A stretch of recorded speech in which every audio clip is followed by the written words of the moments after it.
नमस्कार किसान भाइयों, मैं राकेश जसवंत और आप सभी हमारे साथियों का बहुत बहुत स्वागत है। दोस्तों, आज हम लोग पढ़ने वाले हैं कृषि के आयाम। क्योंकि जब भी हम लोग कुछ फार्मिंग करना चाहते हैं, कुछ पालन करते हैं, तो हमारे मन पर यही डाउट रहता है कि हम जिस फार्मिंग पर करते हैं ये किसके अंदर पर आती है। उम्मीद करूँगा दोस्तों आपने हमारी इससे पहले जो प्रीवियस जो वीडियो थी उसको देखी होगी। और आज हम बढ़ते हैं पार्ट 2 के सेशन पर, और जहाँ पर आज हम लोग पढ़ेंगे कृषि के आयाम पर। चलिए, कृषि के आयाम पर हम कुछ पॉइंट्स पर बात करते हैं। कृषि के आयाम पर सबसे पहला जो पॉइंट होता है एग्रीकल्चर। एग्रीकल्चर के अंदर पे दोस्तों आपको देखने को मिलेगा अनाज, धान, गेहूं, चना, मटर, मक्का, अलसी। ये सारे चीज़ जो आप खेती करते हैं ये सारे चीज़ आते हैं आपके एग्रीकल्चर के अंदर पे। दूसरे पॉइंट पर अगर हम बात करें तो हॉर्टिकल्चर। हॉर्टिकल्चर यह एक उद्यानिकी विभाग होती है। इस पर आपको फल, फूल, सब्जी, बैगन, टमाटर, गोभी इत्यादि की खेती करते हैं, यह आता है आपका हॉर्टिकल्चर के अंदर पे। तीसरा आता है सेरीकल्चर। सेरीकल्चर जैसे आप एक कोसे का उत्पादन करने वाले फार्मिंग करते हैं, जैसे रेशम, कीट पालन, ये सारे चीज़ जो करते हैं ये आता है आपका सेरीकल्चर पर। चौथा होता है एपीकल्चर, कीपिंग। ये क्या होता है दोस्तों, जब मधुमक्खी वगैरह की हम पालन करते हैं, जहाँ पर आप शहद वगैरह निकालने की फार्मिंग करते हैं, ये आता है एपीकल्चर कीपिंग के अंदर में। अगला पार्ट हम लोग पहुँचते हैं तो लाख कल्टीवेशन। लाख कल्टीवेशन क्या होता है दोस्तों, जैसे बेल, पसला, सेम, ये सारे जो हमारे पास जो फार्मिंग के पार्ट्स जो होते हैं ये सारे चीज़ आते हैं आपके लाख कल्टीवेशन के अंदर में। अगला जो पार्ट होता है दोस्तों फिश फार्मिंग। फिश फार्मिंग में क्या होता है, आपको मछली पालन की डिटेल आपको जानकारी मिलती है। मछली पालन कैसे करना है, किस टाइप से करना है, फिश फार्मिंग के अंदर पे आपको उसको देखने में मिलता है।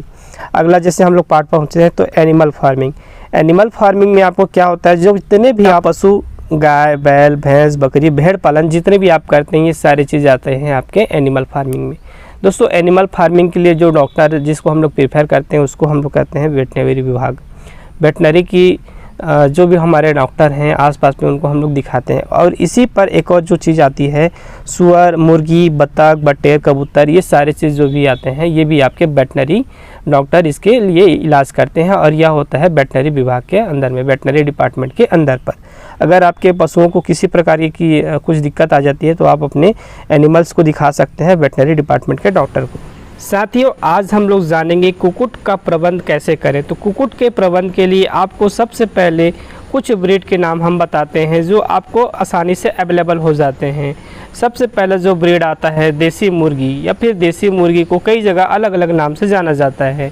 कई जगह इसको गावठी बोलते हैं, गौरानी बोलते हैं, गौरा मुर्गी बोलते हैं। अलग अलग जगह पर अलग अलग नाम से इसको जाना जाता है। तो हमारा सजेशन ये है कि आपको पहले जो फार्मिंग है देसी मुर्गी से करनी चाहिए।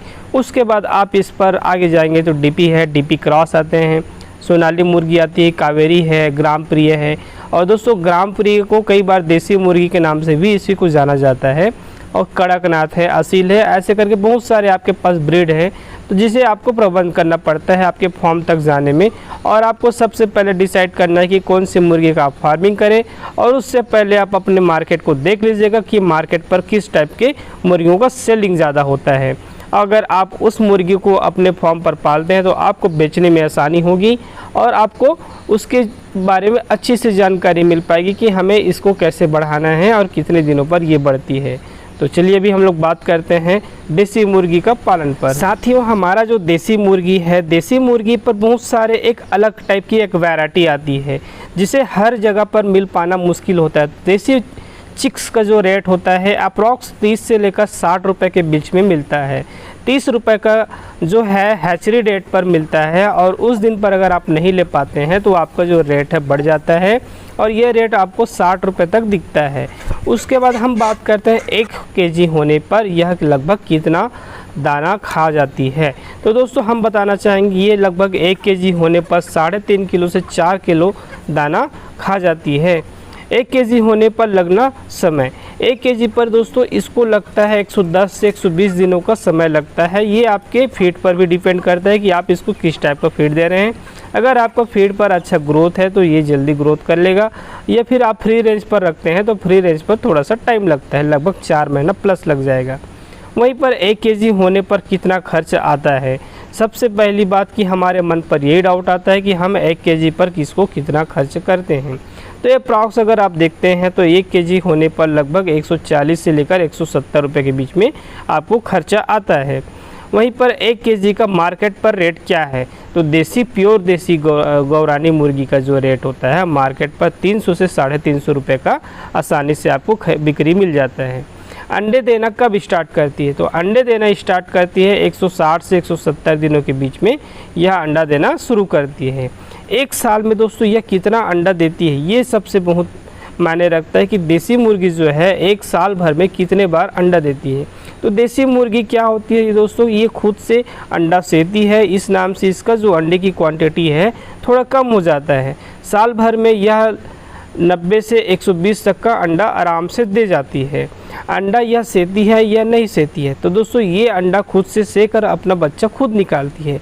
तो ये होता है दोस्तों देसी मुर्गी की क्वालिटी, और देसी मुर्गी की अलग से एक मार्केट है जिसे किसी से कंपेयर नहीं किया जा सकता। देसी मुर्गी भाई देसी मुर्गी होती है। उसके बाद हम डीपी क्रॉस की बात करें, डीपी की बात करें, सोनाली मुर्गी, कावेरी मुर्गी, ग्रामप्रिया, ये जितने भी ब्रीड हैं खुद से अंडा नहीं सेती हैं। कुछ जैसे 100% पे 1-2 मुर्गियाँ जो निकल जाती हैं वो अंडा सेती हैं, बाकी की जितनी मुर्गियाँ हैं अंडा नहीं सेती, ओनली देसी मुर्गी को छोड़ के दोस्तों। अब हम बात करते हैं कुक्कुट का आवास। तो कुक्कुट का आवास कैसे निर्माण किया जाता है, इस पर हम बात करते हैं। तो कुक्कुट के आवास का जो निर्माण होता है यह 3 प्रणाली से होकर गुजरना होता है। पहला जो होता है मुक्त परिसर या अर्धसघन प्रणाली। इसमें क्या होता है दोस्तों, मुक्त परिसर में आप फ्री रेंज पर फार्मिंग करते हैं, तो ये हमारा पहला पार्ट होता है। दूसरे पार्ट की अपन बात करें तो सघन प्रणाली या घनी बिछावन प्रणाली। इससे क्या होता है, आप बहुत सारे मुर्गियों को एक रूम पर या एक सेट बनाकर वहाँ पर तैयार कर आप वहाँ पर पालन करते हैं, इसे कहा जाता है सघन प्रणाली। तीसरा होता है दोस्तों हमारा पिंजड़ा का प्रणाली। कई जगह पर क्या होता है पिंजड़ा बनाकर उसमें फार्मिंग किया जाता है, तो इसे हम लोग कहते हैं पिंजड़ा प्रणाली। तो अभी हम लोग देखते हैं सबसे पहले मुक्त परिसर या अर्ध परिसर, यह होता क्या चीज़ है। मुक्त परिसर में हम क्या करते हैं, इस प्रणाली में मुर्गियों को खुले में छोड़ दिया जाता है। यह प्रणाली खेती के लिए बेकार भूमि में उपयुक्त बहुत अच्छा काम आता है। बेकार भूमि से तात्पर्य यह है जैसे आपके पास कुछ बंजर ज़मीन है और वहाँ से आप कुछ उपाय नहीं कर रहे हैं, कुछ रोपाई या फिर कुछ उपजाऊ नहीं कर रहे हैं, तो उस जगह पर आप फ्री रेंज पर मुर्गी पालन कर आप अच्छा से इनकम ले सकते हैं, और उसमें आपको बजट भी आपको कम आएगा, खर्चा भी आपको कम लगना है, क्योंकि आप मुर्गियों को फ्री रेंज पर रखने वाले हैं। दूसरा होता है साथियों सघन प्रणाली या घनी बिछावन प्रणाली।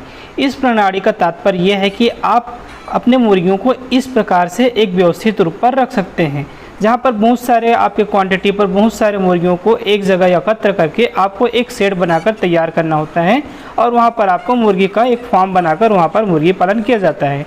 इससे बहुत अच्छा एक इनकम ले सकते हैं, क्योंकि आपको कम जगह पर ज़्यादा मुर्गियाँ लेना रहता है, ज़्यादा उत्पादन लेना रहता है, जिससे आपको इनकम ज़्यादा होता है। ध्यान रखिए साथियों, जब भी आप इस टाइप से सेट बनाते हैं तो कल के दिन में आगे चलकर आपको सेट को विस्तार भी करना होता है। तो विस्तार करने के लिए आप एक ऐसा जगह का चुनाव करिए कि जिसको आप विस्तार कर सकें, जहाँ पर आपको और जगह मिल सके, और कोशिश करिए आपकी जब भी फार्म के आसपास में एक मेन रोड जो हो जाती होगी, जहाँ पर आपको एक रोड की सुविधा मिल जाए, जहाँ पर आपके ट्रांसपोर्टिंग में किसी प्रकार का कोई दिक्कत ना हो। साथ ही साथ बताना चाहेंगे साथियों, जब भी आप सेट निर्माण करते हैं तो कुछ रूल्स आपको देखने होते हैं, जिसमें आपको सबसे पहले देखना होता है आपके फार्म का दिशा। तो दिशा आपका कैसा होना चाहिए, इस पर बहुत ज़्यादा आपको ध्यान देना होता है। उसके बाद आपके फार्म की लंबाई चौड़ाई आपको देखनी होती है। तो चलिए हम लोग डिटेल से बात करते हैं। सबसे पहले सघन प्रणाली का पहला जो पार्ट होता है दिशा। दिशा जो आपके फार्म पर बहुत ज़्यादा मायने रखता है साथियों। पहला दिशा को कैसे आप कर सकते हैं, तो दिशा जब भी आप बनाते हैं तो कुक्कुटशाला की लंबाई चौड़ाई के हिसाब से आपको दिशा को देखना है। दिशा हमेशा आपको पूरब से पश्चिम होनी चाहिए, जिससे मुर्गी को ठंड के समय गर्मियों का एहसास हो जाए, जैसे धूप पड़ती है तो, और धूप जैसे ज़्यादा पड़ता है तो आपको छांव तरफ में जाना होता है। तो इस तरह से आपको पूरब और पश्चिम की दिशा पर आपको अपने फार्म को तैयार करना रहता है। साथ ही साथ आपको यह भी ध्यान देना रहता है कि जब बरसात की पानी आए तो आपका जो फार्म है कम से कम 1.5 से 2 फीट ऊपर होना चाहिए। बरसात का पानी आपके फार्म के अंदर पर नहीं आना चाहिए। या फिर आप ये कर सकते हैं कि किनारे किनारे पर बॉर्डर की जो हाइट है उसको 2 फीट आप ऊपर कर दीजिए, तो आपके फार्म के अंदर पर बाहर की बरसात की पानी नहीं आएगी, जिससे आपकी मुर्गियों का बचाव रहेगा। दूसरा जो पॉइंट होता है दोस्तों चौड़ाई। कुक्कुटशाला की लंबाई और चौड़ाई बहुत ही ज़्यादा मायने रखती है। अभी बात करते हैं हम लोग चौड़ाई की। कुक्कुटशाला की चौड़ाई कम से कम 20 से 30 फीट की होनी चाहिए। एक स्टैंडर्ड अपन बात करें तो आपकी कुक्कुटशाला की लंबाई जो होती है 20 से 30 फीट की होनी चाहिए। वहीं पर चौड़ाई की बात करें तो चौड़ाई आपके सुविधा अनुसार होनी चाहिए। जैसे आपके पास फॉर्म की चौड़ाई के लिए स्पेस बहुत अच्छी है तो आप 30 से 40 फीट का इसका चौड़ाई आप रख सकते हैं। चौथा जो पॉइंट होता है साथियों, फर्श। जब भी आप फॉर्म निर्माण करते हैं तो फर्श का ज़रूर ध्यान दीजिएगा। अगर आपका फॉर्म जो है कच्चे सेट पर तैयार हुआ है, जिसके फर्श आपके कच्चे हैं, तो इसमें आपको क्या नुकसान होने वाला है ये आप ध्यान दीजिए। जब आपके फर्श जब गीला रहेगा तो अगर आप देसी चिक्स का उसमें पालन करते हैं तो आपके जो मुर्गियां हैं वो आपके फॉर्म के जितने भी किनारे सतह जहाँ पर कमज़ोर होंगी उस सभी जगहों को नोच नोच कर खाएंगी, जिससे आपको एक अच्छा खासा नुकसान हो सकता है। साथ ही साथ आपके फॉर्म पर चूहे का आक्रमण हो सकता है, जो आपके फॉर्म के अंदर पर बड़े बड़े बिल बना देंगे और साथ ही साथ जो आपके चिक्स अवेलेबल हैं उन सब के पैर को नोच नोच के काट दिया जाएगा। तो इस टाइप से आपके फर्श को अगर आप कोशिश करिए उसको एक पक्का सा फर्श बनाते हैं तो इसमें आपको नुकसान का जो है सामना बहुत कम करना पड़ता है। साथ ही साथ हम लोग अगला जो पार्ट है बात करते हैं दीवार की। दीवार की हाइट इतनी होनी चाहिए जितनी आपको एक कैपेबल वहाँ पर आप आसानी से घूम सकें। कम से कम आपकी 10 फीट की हाइट इसकी होनी चाहिए। दीवार की जो हाइट होती है 10 फीट होनी चाहिए और इसके लिए जाली का जो है हाइट है 8 फीट होनी चाहिए। अगला जो हम लोग चैप्टर पढ़ेंगे ये है छत का निर्माण। अगर छत के निर्माण पर हम कैसा करना चाहते हैं इसके बारे में अपन बात करते हैं। तो छत का निर्माण जो है आप दो प्रकार से बना सकते हैं। ये तो बांस बल्गी से बना सकते हैं अगर आपके पास बजट कम है तो। अगर थोड़ा सा आप ऊपर जाना चाहते हैं तो आप अपने छत पर सीट लगा सकते हैं। जो सीमेंट की जो सीट आती है उसको आप लगा सकते हैं, किंतु महंगी सीट और ये जो आपको पड़ता है, आप टीन का जो चादर लगाते हैं वो थोड़ा सा आपको महंगा पड़ता है, तो जिससे आप सीट का चादर लगा सकते हैं, इससे आपको थोड़ा सा कम पड़ता है। लेकिन आपको इसमें भी ध्यान देना है कि आपको कौन से मौसम पर किस टाइप से उसमें बिहेव करके रखना चाहिए। जैसे गर्मियों का मौसम है तो आपको अपने फॉर्म को लगभग थोड़ा सा ठंडा रखना चाहिए, ऊपर में आपको पैरा वगैरह बिछावन करना चाहिए। साथ ही साथ जैसे आपको पास जो है मौसम है ठंडी का मौसम है तो आपको ध्यान देना है कि आपके फॉर्म पर अच्छे से गर्मी आ रही है और आपका जो फॉर्म है अच्छा एक इन्वायरमेंट जो है वहाँ का अच्छा होना चाहिए। साथियों मुर्गी पालन का दरवाज़ा पर बहुत ज़्यादा हमें ध्यान देना चाहिए, क्योंकि जब भी हम दरवाज़ा लगाते हैं तो आपको ये ध्यान देना है अगर हमारा दरवाज़ा अंदर की तरफ खुलेगा तो उसके पीछे में कुछ कुछ जो मुर्गियाँ हैं दब सकती हैं। तो आप कोशिश करिए आपका जो दरवाज़ा है बाहर की ओर खुले। जब भी हम लोग फार्मिंग करते हैं, अगर देसी चिक्स के फार्मिंग करते हैं तो हम ये अक्सर ध्यान देते हैं कि अगर हम सामने की तरफ खोलते हैं तो आपके बहुत सारे जो चिक्स हैं बाहर आ जाते हैं, लेकिन वहीं पर आप देसी चिक्स का फार्मिंग करते हैं तो उसको अंदर की तरफ जैसे बनाते हैं तो उसमें आपके जो मुर्गियां हैं थोड़ा सा दूर हो जाते हैं और वहाँ पर भागने का चांसेस जो है कम हो जाता है। तो इसीलिए हम सजेशन करेंगे जब भी आप फार्मिंग करते हैं तो अगर बॉयलर की फार्मिंग करते हैं तो आप सामने तरफ खोलिए, अगर आप देसी चिक्स की फार्मिंग करते हैं तो अंदर की तरफ खोलिए। अब बात करते हैं साथियों हम लोग केज सिस्टम। तो केज सिस्टम होता क्या है, जब आपके पास बहुत सारे बर्ड्स हैं और आप हर एक बर्ड को अलग अलग डिंकर लेकर जाकर वहाँ पर लेने के लिए कैपेबल नहीं होते हैं तो उस कंडीशन पर आप केज सिस्टम लगा सकते हैं। स्टार्टिंग में केज सिस्टम जो है महंगा आता है क्योंकि यह पाइप से बिछावन रहता है और इसमें आपके पानी पर एक ये बोल सकते हैं ऑटोमेटिक डिंकर इसमें लगता है, तो ये थोड़ा सा कॉस्टली होता है। पहले स्टार्टिंग में आपको महंगा पड़ेगा लेकिन बाद में ये आपको सस्ता पड़ेगा। सस्ता कैसे पड़ेगा साथियों, क्योंकि आपको बार बार पानी लेके जाने का टेंशन आपको नहीं रहेगा और इस पर आपको जो टाइम का जो बचत है इससे भी आपको आसानी से हो जाए। तो आपके पास जो 10 लोगों का काम रहेगा वो आपको 5 लोग या तो 3 लोग आपको आसानी से कर सकते हैं, जिसमें आपको कुछ बचत भी हो जाएंगे। तो आप स्टार्टिंग पर ज़्यादा इन्वेस्ट करके उसको बाद में धीरे धीरे कवर कर सकते हैं। अब हम देखते हैं साथियों केज सिस्टम से हमें लाभ क्या है। तो सबसे पहले लाभ तो होता है कि केज सिस्टम से आपके टाइम की बचत होती है। आपको पानी देने के लिए अलग से एक टाइम नहीं निकालना होता है। जब भी आपके मुर्गियाँ जो हैं पानी पीती हैं डिंकर से पानी पीती हैं, डिंकर जैसे ही आपका ख़त्म होते जाता है तो आपकी मुर्गियाँ के लिए पानी फिर से अवेलेबल हो जाती है। जितना वो पीती है उतना उसकी जगह में आपको पानी फिर से मिल जाता है। तो ये केज सिस्टम के फ़ायदे हैं। दूसरा क्या फ़ायदा है साथियों, आपको सफाई के लिए ज़्यादा लोगों की आवश्यकता नहीं होती क्योंकि इसमें आपको गंदगी थोड़ा सा कम देखने को मिलता है, पानी वहाँ पर कम रहेगा और परजीवी जो लोग है परजीवी जो पनपता है वो आपको उससे थोड़ा सा सुरक्षित मिलेगा। बहुत ज़्यादा इसमें आपको हेल्प होगा परजीवी रोगों से। सिस्टम से क्या होता है दोस्तों, आपकी जो भी पानियाँ हैं साफ पानी आएंगी, उसमें गंदगी नहीं करेंगी। अगर कोई हमारी जो देसी चिक्स है जैसे ऊपर में बीट करते हैं तो वहाँ पर आपको नहीं पहुँच पाएंगे, क्योंकि आपको उतना ही पानी मिलने वाला है जितना आपको पानी, जितना आपके चूजे को ज़रूरत है। जितना वो पी पाएगी उतना ही पानी निकलेगा। जैसे पी पाती है तो फिर उस जगह पे फिर दूसरा पानी आकर आ जाएंगे। इसमें कम श्रमिकों की आवश्यकता होती है। ये सबसे बहुत ही इम्पोर्टेंट होती है कि आप कैसे सिस्टम से लगाते हैं तो उसमें आपके श्रमिकों की जो संख्या है कम हो जाती है, जिससे आप कुछ बचत कर सकते हैं। अब बात करते हैं साथियों लेयर पालन प्रबंध व्यवस्था के बारे में। जब भी आप मुर्गी फार्मिंग करते हैं तो आप आगे चलकर उससे अंडा लेना भी चाहेंगे। तो ये क्या होता है, जब 20वें सप्ताह 21वें सप्ताह पर मुर्गियां जो है महत्वपूर्ण जो टाइम आता है उनका अंडा देने का, तो उस समय आपको कुछ चीज़ों को ध्यान देना रखना चाहिए। सबसे पहले उनकी फीडिंग पर आपको ध्यान देना है। फीडिंग पर जैसे ध्यान देते हैं तो उनके आयु और ग्रोथ के हिसाब से आपको उनके हिसाब से फीड आपको तैयार करना है। साथ ही साथ सबसे जो पहला इम्पॉर्टेंट पार्ट होता है फर्श का स्थान। मुर्गियों के जो फर्श का स्थान है, फर्श के स्थान पे सबसे पहला जो आपको ध्यान देना है, उनको स्पेस ज़्यादा देना होता है। लेयर मुर्गियों को लगभग 2 स्क्वायर फीट आपको देना होता है हर मुर्गियों के लिए। इससे कम स्थान देना अंडा उत्पादन में विपरीत प्रभाव पड़ सकता है, आपको ध्यान दीजिएगा। साथ ही साथ जब भी आप फीड उनको देते हैं तो जो भी आपके पास फीडर अवेलेबल है, फीडर का जो हाइट रहेगा मुर्गियों के पीठ के बराबर होना चाहिए। पीठ से अगर उनके हाइट से ऊपर होंगी तो नहीं खा पाएंगी।